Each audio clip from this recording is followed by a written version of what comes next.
बड़ा ही सुंदर ये श्लोक है और श्रील प्रभुपाद जी ने इस श्लोक के अंदर जो है काल शक्ति शब्द के ऊपर फोकस किया है, जिसमें प्रभुपाद जी बता रहे हैं कि काल शक्ति का क्या मतलब है।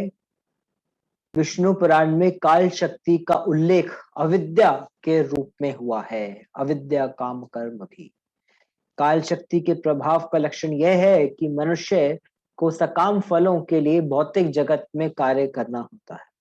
तो आज का क्लास भी हम लोग इसी काल शक्ति और अविद्या के ऊपर हम लोग फोकस करेंगे। तो आज की क्लास को हम लोग डिस्कस करेंगे 4 पार्ट्स में। ठीक है, 4 पार्ट्स में करेंगे आज की क्लास। पहला पार्ट है सोचा था क्या। दूसरा पार्ट है क्या हो गया। तीसरा पार्ट है अब क्या करें, और फिर कैसे करें। 4 पार्ट से सोचा था क्या, क्या हो गया, अब क्या करें, अब और कैसे करें। तो स्टार्ट करते हैं। फर्स्ट पार्ट सोचा था क्या। तो भगवान ने क्या सोचा, हमने आ रहा नहीं, भगवान ने हमारे लिए क्या सोचा था वो पहले आपको बताते हैं। भगवान ने क्या सोचा था। भगवान ने ये प्लानिंग किया था कि ये जो धर्म है, धर्म की स्थापना की है मैंने, ताकि ये जो मनुष्य हैं ये मेरी सेवा करके मेरे प्रति अपने प्रेम को प्राप्त करें। क्यों? क्योंकि जब मनुष्य सेवा करता है भगवान की, तब वो जो है अपने संबंध को भगवान के साथ रियलाइज कर पाता है। और यही उसका जो है पोजीशन भी है। तो मनुष्य का स्वभाव क्या है, जीव स्वरूप है कृष्ण नित्यादास, तो वही स्वभाव है। तो इसी धर्म को स्थापना करने के लिए भगवान आते हैं। और मनुष्य का केवल एक ही कार्य है, वो क्या है, भगवान की सेवा करना। और इसके अलावा हमारा कोई भी कार्य नहीं है। भगवान हमारे मालिक हैं, हम भगवान के नौकर हैं। देखो हमारा सिर्फ एक ही कार्य है, भगवान की सेवा करना। ये भगवान ने सोचा था। सोचा था क्या। अब सेकंड पार्ट पे आते हैं, क्या हो गया। लेकिन अनफॉर्चुनेटली क्या हो गया कि ये जो मनुष्य जो है वो भ्रमित हो गया। किसके द्वारा भ्रमित हो गया? बुआ के द्वारा भ्रमित हो गया। तो भगवान की जो बहन है बहिरंगा शक्ति, उसने हम लोगों को भ्रमित कर दिया। और हम जो हैं मायापति के सेवा सेवक बनने की जगह पे हम बन गए माया के सेवक। और फिर आगे क्या हुआ। अब जब हमने जो है भगवान से अलग होने का सोच लिया, इल्यूजन हो गए, हमारे अंदर ये मिसअंडरस्टैंडिंग डेवलप हो गई। और उसके कारण क्या हुआ, हमारे अंदर बहुत सारी इच्छाएं उत्पन्न हो गई। और हम भगवान की सेवक की जगह किसके सेवक बन गए? अपनी इच्छाओं के सेवक बन गए। और ये जो इच्छाएं हैं जो हमें भौतिक संसार में रख रही हैं, इस संसार में भौतिक चीजों को प्राप्त करने की जो इच्छा है, इस इच्छा को बोला जाता है अविद्या। अब इतनी सारे जो अविद्या के समान जो इच्छाएं हैं, उनके कारण क्या हो रहा है, हम अलग अलग तरह से प्लान बनाते हैं इस भौतिक संसार में एंजॉय करने के लिए। और मुख्यतः ये सारे के सारे प्लान्स जो हैं किसके सेंटर्ड रहते हैं? काम वासना के। जितने भी प्लान्स हम लोग बनाते हैं इस संसार में एंजॉयमेंट के, वो सारे के सारे प्लान्स काम वासना के सेंटराइज्ड रहते हैं। जैसे आपको एग्जांपल देते हैं गजेंद्र का, हमने सुना है एग्जांपल। गजेंद्र जो है त्रिकूट पर्वत पे जाते हैं, बहुत सारे अपनी पत्नियों बच्चों के साथ में एंजॉय करने के लिए जाते हैं। उनके चलने मात्र से कितने सारे बड़े बड़े जानवर इधर उधर भाग जाते हैं। वो अपना शक्ति का प्रदर्शन करते हुए चलते हैं और दिखाते हैं अपनी पत्नियों को कि देखो तुम्हारा जो है रक्षक मैं हूं। और पत्नियां भी खुश होती है कि हमारे हस्बैंड तो बड़े स्ट्रांग है। तो इस तरह से वो प्रसन्न होके सब लोग चलते हैं। लेकिन फिर क्या हुआ, जैसे ही अपना इंद्रिय तृप्ति को और बढ़ाने के लिए गजेंद्र जब पानी में प्रवेश करते हैं, तो नीचे से एक क्रोकोडाइल उनका पैर को पकड़ लेता है। अब जैसे जैसे समय बीतता चला जा रहा है, उस ग्रह की ताकत जो है बढ़ती चली जा रही है, गजेंद्र की ताकत कम होती चली जा रही है। और जिस जिस व्यक्ति को उसने अपना समझा था, परिवार समझा था, रक्षक समझा था, मित्र समझा था, आत्मसैनेश्वर सद्वपि, देहापत्य कलत्रादेशो आत्मसैनेश्वर सद्वपि, जिस जिसको अपना अपना समझा था कि ये मेरी रक्षा करेंगे, वो सब धीरे धीरे करके सब हाथ पीछे कर लेते, कोई रक्षा नहीं कर पाता। तो इस तरह से जो जीव है वो बार बार अपनी इच्छाओं को पूरी करने के लिए आगे बढ़ता है, लेकिन अल्टीमेटली वो जो है फ्रस्ट्रेट हो जाता है। और क्या हो रहा है, अपनी और फिर गजेंद्र रियलाइज क्या करते हैं, वो रियलाइज करते हैं कि किस तरह से मैं जिन इच्छाओं में मैं पड़ गया था, वो मेरे जो है बंधन का कारण बन गया, मेरे जन्म और मृत्यु का कारण बन गया। और इन्हीं इच्छाओं के कारण से मैं जो है अलग अलग योनियों में अलग अलग तरह से मैं भाग रहा, अलग अलग तरह से मैं भाग। तो इस भौतिक संसार में कोई भी ऐसा पॉइंट नहीं है जिसके बेसिस पे कहा जा सकता है कि हम इस संसार में सुखी रह सकते हैं। There is no point in arguing that a person can be happy in this material world. ये तो कोई बात है ही नहीं। क्यों क्यों नहीं है? बिकॉज इस मटेरियल वर्ल्ड में चाहे ब्रह्मा हो, चाहे एक छोटी सी चींटी हो, nobody can be happy. कोई भी व्यक्ति जो है सुखी नहीं रह सकता। हमने जैसे ब्रह्मा जी का केस में देखा, ये चैप्टर भी ब्रह्मा जी के ऊपर है, ब्रह्मा जी की उत्पत्ति के ऊपर। हम देखते हैं कि ब्रह्मा जी जो है उनका आयु कितना है, उनका आयु भी 100 वर्ष है। और हमने सुना कि हर रोज ब्रह्मा जी की प्रलय के बाद जो है सॉरी ब्रह्मा जी के दिन के हर दिन के बाद जो है प्रलय होती है, आंशिक प्रलय होती है। और ब्रह्मा जी का जब शरीर पूरा हो जाता है तो पूर्ण प्रलय हो जाता है। आंशिक प्रलय में क्या हो रहा है, जितना ब्रह्मा जी क्रिएट करते हैं सब खत्म हो जाता है। सोचिए अगर किसी ने दुकान लगाई तो आज वो अपना बढ़िया सब सेट करता है, आधा दिन उसका लग जाता है पूरा सेट करके, रेनोवेट करके, इनॉग्रेट करता है। शाम को वो दुकान बढ़ा के घर जाता है, अगले दिन आता है सब खत्म। फिर वो दोबारा से सब सेट करता है, सब लगाया, सब काम किया, रात को घर गया, अगले दिन सुबह आता है फिर सब खत्म। फिर तीसरे दिन आया फिर सब खत्म, चौथे दिन आया फिर सब खत्म। ऐसे 100 साल तक बार बार बार बार खत्म होता है। तो आधा टाइम तो ब्रह्मा जी का सेटिंग करने में निकल जाता है चीजों को। फिर उसके बाद कभी कोई देवता प्रॉब्लम में पड़ जाते हैं, कभी कहीं से कोई राक्षस अटैक कर जा रहा है, कभी कुछ हो जा रहा है। तो ब्रह्मा जी भी जो है उनका अपना पोजीशन में पूरी तरह से सेटिस्फाइड नहीं। तो भले ही ब्रह्मा जी क्यों ना हो तो भी वो इस जगत में पूर्ण रूप से हैप्पी नहीं रह सकते। लेकिन हर एक व्यक्ति जो है प्रयास कर रहा है अपने आप को परमानेंट हैप्पीनेस देने का। लेकिन हर व्यक्ति के साथ क्या हो रहा है, वो बार बार जो है प्रकृति के नियमों के द्वारा वो जो है सताया जा रहा है, उसको जो है लात पड़ रही है। और क्या हो रहा है इसकी वजह से, उस वो जो है कॉन्स्टेंटली फ्रस्ट्रेट हो रहा है, लेकिन फिर भी जो है वो इस संसार से बाहर निकलने का प्रयास नहीं करता। वो यहाँ से बाहर निकलने का प्रयास नहीं करता। मनुष्य बाहर निकल सकता है संसार से केवल यदि इच्छा करे तो। यदि व्यक्ति केवल इच्छा करे तो वो इस भौतिक संसार से बाहर निकल सकता है। लेकिन हमारे अंदर जो है इतना प्रभाव हो गया है कि ये इच्छा जो वो भी खत्म हो गई है इस संसार से बाहर निकलने की। और हमारे अंदर हर बार ये उम्मीद बनी रहती है ये जानने की कि और हम इस संसार में किस तरह से एंजॉय कर सकते हैं। कई बार हम लोग इतने सालों से सुन रहे हैं भगवान के बारे में, भक्ति के बारे में, कि संसार के बारे में, लेकिन इतना सुनने के बाद भी हमारे अंदर ये इच्छा बनी हुई है कि कुछ ना कुछ करके हम इस संसार में एंजॉय करें। भले ही हम ये वाली चीज डायरेक्टली नहीं बोलते हैं, लेकिन हमारे एक्शन से, हमारे उत्साह से, हमारे भक्ति में प्रयासों उसको देखते हुए ये चीज प्रूव हो जाती है कि अभी भी हमें उम्मीद है कि इस संसार में सुख है। तो ये हमारी अभी भी उम्मीद बनी हुई है।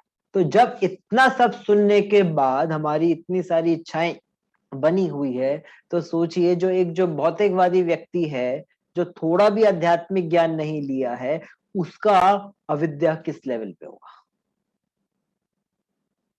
और उस अविद्या, उस काल शक्ति के द्वारा हम जो है पूरे संसार में घूम रहे हैं। पूरे संसार में अलग अलग दिशाओं में, अलग अलग ब्रह्मांडों में हम लोग। तो भगवान ने क्या सोचा था कि मैंने इनको धर्म दिया है, इनको सेवा का प्रोसेस दिया है, इसको करके ये व्यक्ति जो है शुद्ध होगा और इससे मेरा परस्पर संबंध बनेगा। तो ये सोचा था भगवान ने। लेकिन क्या हो गया?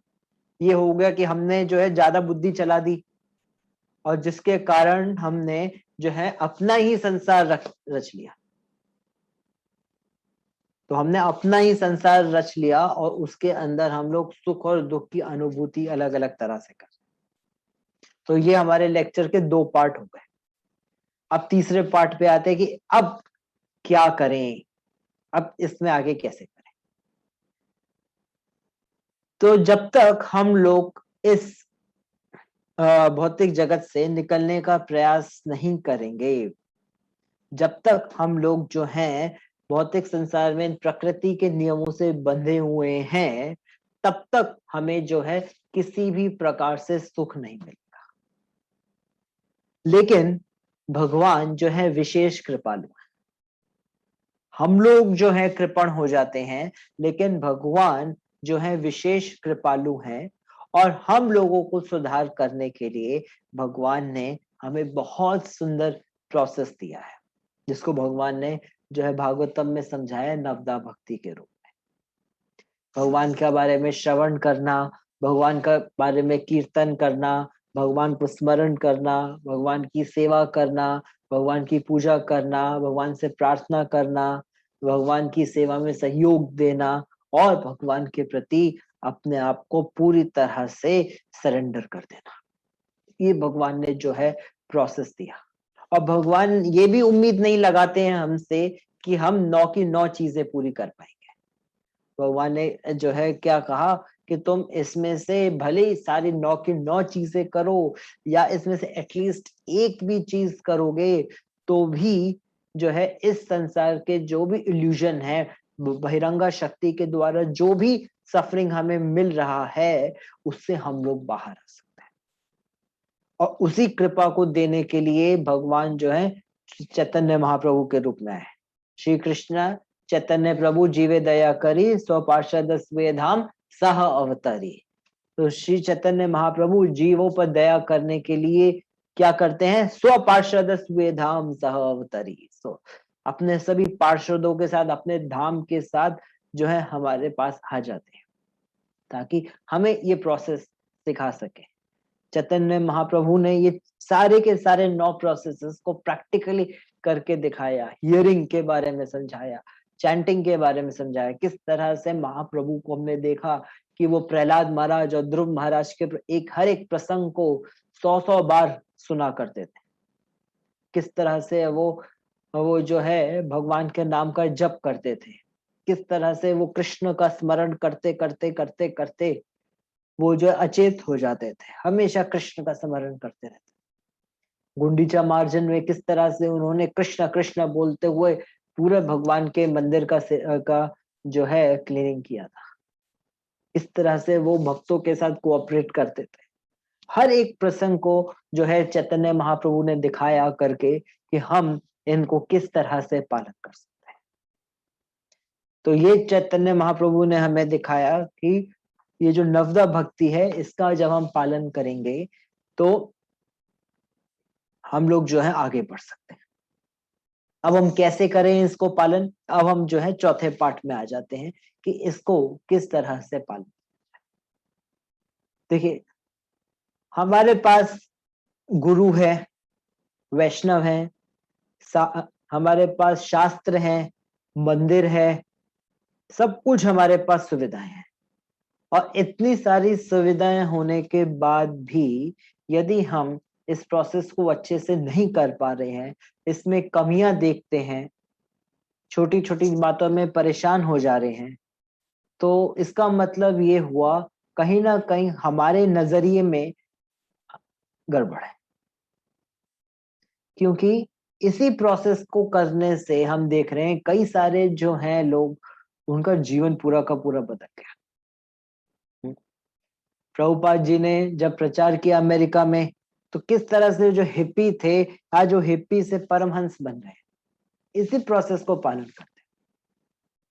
और हम जो है भगवान की कृपा से, जहाँ पे हमारे पास बेसिक, ज्यादा नहीं तो एटलीस्ट बेसिक फैसिलिटी है सब तरह से, हमें हर चीज में कमी दिखती है, गलतियां दिखती हैं, तो इसका मतलब ये हुआ कहीं ना कहीं हमारे लिए जरूरी हो जाता है अपने नजरिए को बदलने का।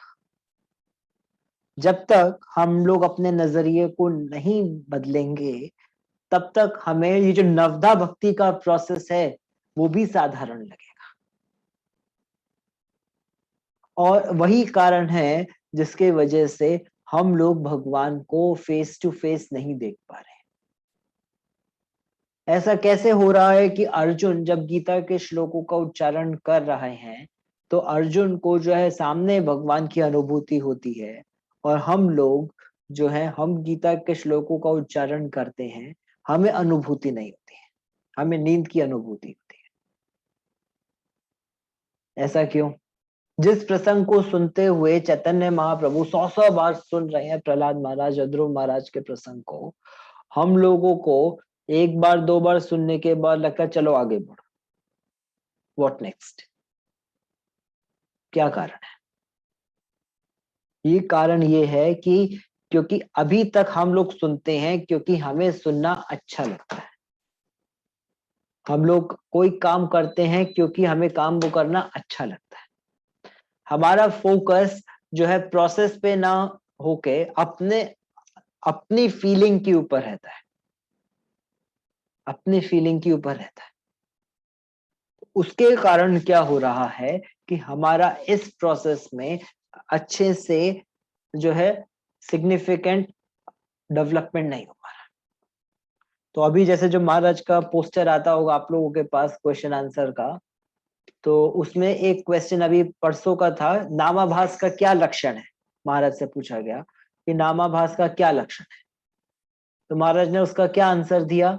महाराज बोले कि नामाभास का मतलब है कि आप अपने राउंड्स चैंट करते हो, एक जगह पे बैठ के आप मंदिर आते हो, आप अपना रीडिंग हियरिंग करते हो, अपनी सेवा करते हो, आपको उसके धक्का नहीं लगा। तो ये लक्षण महाराज ने बताया नामाभास के। नामाभास का मतलब हम लोग कई बार सोचते हैं कि नामाभास में क्या होगा कि चैंटिंग करते हुए हमें भगवान के नाम रूप गुण लीला का चिंतन होगा, या हमारे आंखों से अश्रु बहेंगे और ये होगा वो होगा। बट नामाभास के लिए महाराज ने क्या बताया लक्षण? कि हम लोग जो है चैंटिंग, रीडिंग, हियरिंग के प्रोसेस में, सेवा के प्रोसेस में ऑटोमेटिकली लगेंगे, हमें उसके लिए अपने आप को धक्का नहीं लगाना पड़ेगा। और इस प्रोसेस को जो है, जो आसुरिक प्रवृत्ति के लोग हैं, वो इस प्रोसेस को एक्सेप्ट नहीं करना चाहते। वो ये नहीं एक्सेप्ट करना चाहते। जैसे रावण, रावण के लिए हमने एक बार पढ़ा था कि रावण क्यों इतना ज्यादा डिस्टर्ब्ड था, क्यों वो कोशिश कर रहा था कि सीता को किडनैप करो, ये करूं वो करूं। तो मैं बहुत साल पहले ये पढ़ा था। तो रावण वहां पे बोलते हैं कि, वो बोलते कि मैं जानता हूं ये जो व्यक्ति है वो राम है, और ये जो व्यक्ति है ये परम भगवान है, ये मैं जानता हूं। तो फिर क्यों कर रहे हो ऐसा? वो बोला कि देखो मेरा शरीर तामसिक है और मेरा शरीर तमोगुण से बना है, और क्योंकि मैं तमोगुण से बना हूं, तामसिक है मेरा शरीर, तो इस शरीर से भजन नहीं पाएगा। तो बेटर है कि इस शरीर को जो है राम के हाथों के द्वारा मार दिया जाए।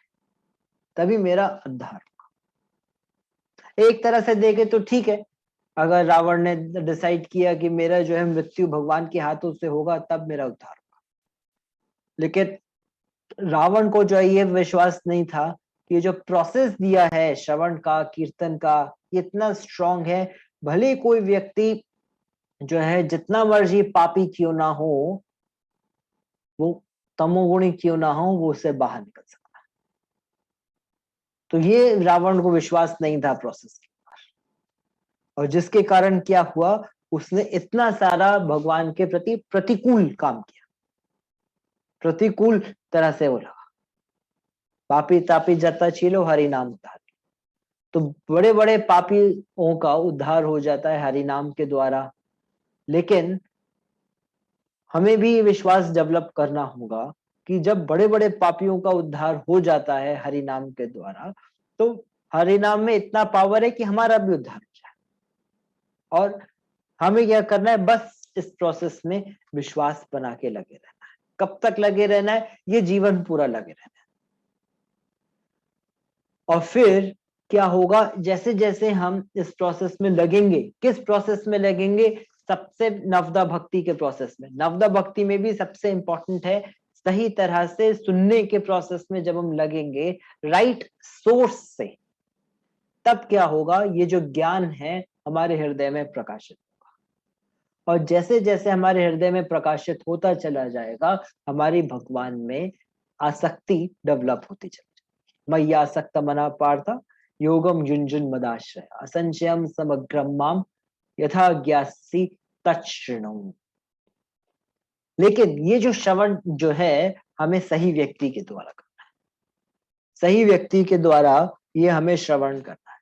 यदि ये श्रवण हम लोग किसी गलत व्यक्ति के द्वारा करेंगे, तो भले कितना मर्जी श्रवण कर लें, हमारे को रियलाइजेशन नहीं आएगा। जैसे दो उदाहरण हम लोग देखते हैं शास्त्रों में।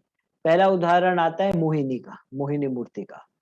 मोहिनी जो है भगवान का ही रूप है, लेकिन वो जब आई तो बहुत सुंदर रूप लेके आई। उनका शरीर का सुंदरता का, हर एक अंग की सुंदरता का वर्णन भागवतम के 8वें स्कंद में दिया गया है। लेकिन उन्होंने क्या किया, आके उन्होंने असुरों को चीट कर दिया। और असुरों को लगा कि इतनी सुंदर स्त्री है तो ये जो है अमृत बांट सकती है, क्योंकि ये इतनी सुंदर है तो इसका मतलब इसका चरित्र भी बहुत सुंदर होगा। हाँ, दूसरा उदाहरण हम देखते हैं पूतना का, कि पूतना किस तरह से एक सुंदर रूप लेके आई, और हर तरह से वो बहुत सुंदर थी। तो सबको लगा कि क्योंकि इतनी सुंदर है तो जरूर ये स्वर्ग से आई है, कोई देवी है, ये हमारे लाला को आशीर्वाद देगी, उससे हमारे उसकी बल बढ़ेगा, आयु बढ़ेगी। तो उन्होंने उस क्या किया, छोटे से लाला को पूतना के हाथ में दे दिया। क्यों? क्योंकि वो बहुत सुंदर है। तो जस्ट बिकॉज कोई देखने में तिलक लगाया है, कंठी माला पहना है, जनेऊ पहना है, या फिर बड़े बड़े उसका बड़े उसमें आ रहा है, बड़े उसके फॉलोअर्स हैं, तो ये जो एक्सटर्नल चीजों को देख के हम जज नहीं कर सकते कि जो सामने वाला व्यक्ति है वो कैसा है। तो इसीलिए हर व्यक्ति से श्रवण नहीं करना चाहिए। अगर कोई भक्त है तो इसका मतलब ये जरूरी नहीं है कि उसको सुनने वाले बहुत सारे फॉलोअर्स भी होंगे। नहीं, ये भी हो सकता है कि वो बिल्कुल भी फेमस ना हो, ये भी पॉसिबल। तो हम जो है जो स्पीकर है उसको एक्सटर्नल फैक्टर से जज नहीं कर सकते। फिर कैसे देखेंगे कि उसका गुरु परंपरा से कैसा कनेक्शन है, उसका आचरण कैसा है, उसका व्यवहार कैसा है, वो खुद कैसा पालन कर रहा है। तो इन फैक्टर्स पे जज किया जाएगा उसको, ना कि उसके एक्सटर्नल फैक्टर से जज किया जाएगा। तो इस तरह के अनऑथराइज्ड लोगों के से हमें सुनने से बचना चाहिए। तो इसीलिए बहुत ज्यादा जरूरी है कि हम लोग भले ही बहुत सारे अलग अलग स्पीकर्स से सुनते हैं, लेकिन हम लोग शिला प्रभुपाद से जरूर सुने। क्योंकि कोई प्योर हो चाहे ना हो, प्रभुपाद जी तो प्योर है, तो हमें कोशिश करना चाहिए कि शिला प्रभुपाद से जरूर सुने, शिला प्रभुपाद के लेक्चर सुने, प्रभुपाद की बुक्स पढ़े, प्रभुपाद के भजन को सुने। भले ही हमें प्रभुपाद के भजन उतने समझ में नहीं आएंगे जब वो गाते हैं, भले ही हमें ज्यादा इंग्लिश नहीं समझ में आती है, लेकिन प्रभुपाद की जो वाणी है ये हमें पूरी तरह से शुद्ध करने की ताकत रखती है। इसीलिए हमें जब बहुत ज्यादा जरूरी है कि हम जो है शिला प्रभुपाद जी से सुने और श्रीमद् भागवतम जैसे ग्रंथों को पढ़ें। जितना ज्यादा हम श्रीमद् भागवतम को पढ़ेंगे, हमारी और नष्ट प्रायेषु भद्रेषु नित्यम भागवत सेवा, जितना हमारा अभद्र है वो धीरे धीरे करके नाश होता चलता है। तो भले ही वो पांडवों का प्रसंग हो चाहे रासलीला का प्रसंग हो, सबका रिजल्ट एक ही है, कृष्ण प्रेम। तो इसीलिए शिला प्रभुपाद ने हमें क्या बोला, सिस्टमैटिकली पढ़िए, स्टार्टिंग से फर्स्ट कैंटो से पढ़िए और सिस्टमैटिकली पढ़ते चले जाए। तो हमारे पास इतना सुंदर प्रोसेस है, हरि नाम है, गुरु है, वैष्णव है, सब कुछ है, तो इसका हमें शरण लेना चाहिए। नहीं लेंगे इन चीजों का शरण तो क्या होगा, तो हमें जो है संसार में आए थे, कुछ दिन रहे और खत्म हो जाए, चीजें जमा करते रह जाए।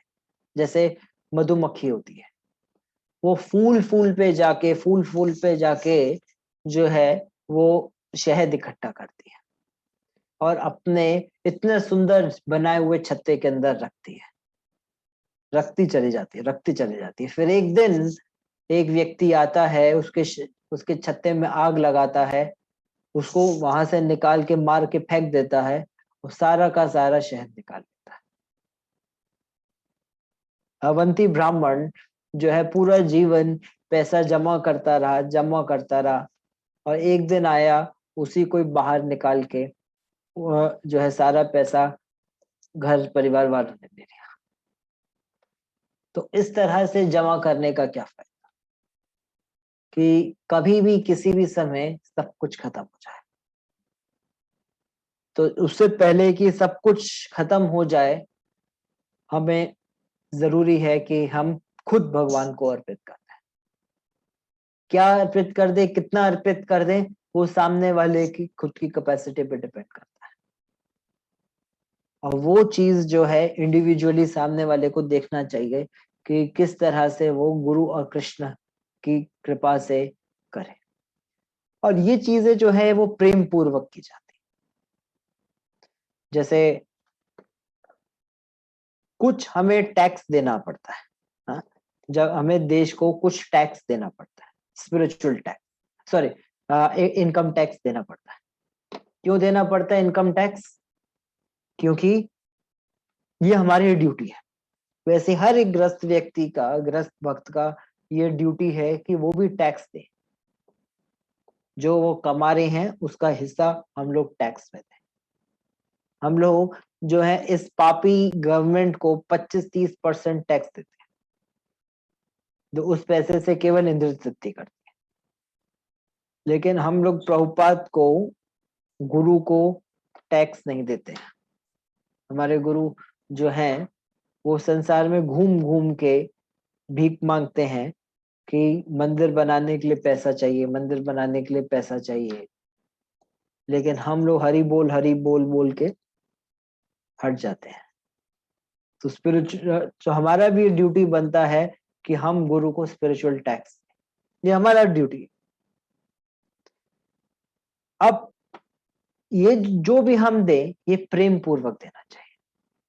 जैसे एक व्यक्ति है, वो सब चीज करता है, वो टैक्स भी देता है, सही से रहता है, लेकिन उसको जो है देशभक्त नहीं बोला जाए। एक देशभक्त का क्या सिम्टम होगा? एक देशभक्त का सिम्टम ये होगा कि वो देश के लिए सैक्रिफाइस करने के लिए तैयार होगा, उसके लिए वो मर मिटने के लिए तैयार होगा।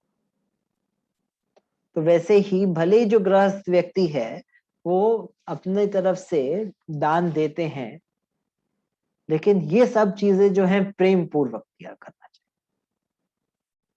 सैक्रिफाइस करते हुए प्रेम पूर्वक करना चाहिए, और क्या कर सकता हूं मैं, और क्या कर सकता हूं, इस भाव से करना चाहिए।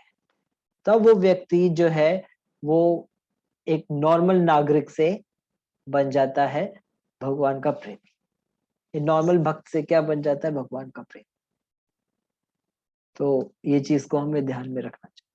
और ये जो प्रोसेस है ये इतना स्ट्रांग है, इतना अच्छा प्रोसेस है भक्ति का, कि इसको करने से भले ही हम जितने मर्जी इग्नोरेंस में क्यों ना हो, हम जितना मर्जी अज्ञानता में क्यों ना हो, हम इस अज्ञानता से बाहर निकल सकते। क्यों? क्योंकि हमारे में ताकत नहीं है, इस प्रोसेस में ताकत है। अब बस क्या जरूरी है, इसको अच्छे से, और जैसे जैसे हम इस प्रोसेस को और अच्छे से करते जाएंगे, भगवान हमें बुद्धि देंगे। ददामि बुद्धि योगम तम ये न माम उपायन्ति थे। ये कितना सुंदर भगवान बोल रहे, तेषाम सतत युक्तानाम भजताम प्रीति पूर्वकम ददामि बुद्धि योगम तम। मैं क्या दूंगा, मैं बुद्धि योगम दूंगा। भगवान ये नहीं बोले ददामि बुद्धि तम, भगवान क्या बोले, बुद्धि योगम। तो बुद्धि और बुद्धि योग में क्या अंतर है? बुद्धि योग, योग का मतलब होता है भगवान से जुड़ना। तो भगवान वो बुद्धि देंगे जिसके माध्यम से भगवान से जुड़ सके। अगर हम बोलते खाली बुद्धि देंगे, तो वो बुद्धि का उपयोग जो अपने इंद्र तृप्ति में हो सकता है।